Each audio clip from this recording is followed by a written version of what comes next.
النهارده يا أصدقائي معانا تردد موجود عليه حوالي 11 قناة. شوف القنوات اللي ناقصاك ونزلها أو شوفها موجودة عندك ولا لأ. أول حاجة بنمسك الريموت بتاعنا نضغط على زر المنيو بتفتح معانا القائمة دي، بنختار كلمة التركيب. من كلمة التركيب بنخش على قائمة الترددات ونضغط أوكي. هنا بتفتح معانا صفحة الترددات يا أصدقائي.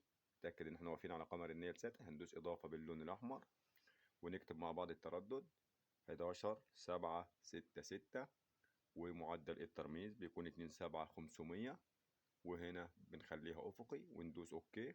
زي ما شايفين الريسيفر اوتوماتيك بيوافق على التردد وجايب معانا اشاره، بنعلم على التردد علامه صح، بعد كده بحسب اللون الازرق بيقول لنا حفظ البيانات، ما نغيرش اي حاجه ونضغط اوكي.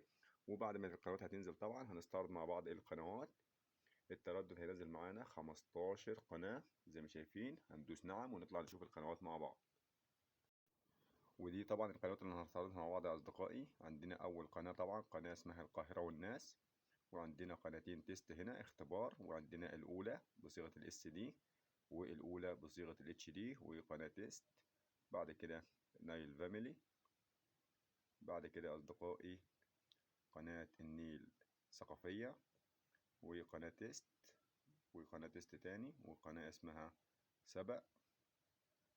بعد كده قناة اسمها أزهري وقناة بي بي سي نيوز أو ناو. قناة ليبيا الوطنية، ليبيا سبورت اتش دي. ودول القنوات يا جماعة استعرضناهم مع بعض على التردد 11766. التردد ده طبعا حزمة عامة تقدر تستقبله في أي مكان في الوطن العربي، واستنونا في فيديو جديد، والسلام عليكم ورحمة الله وبركاته.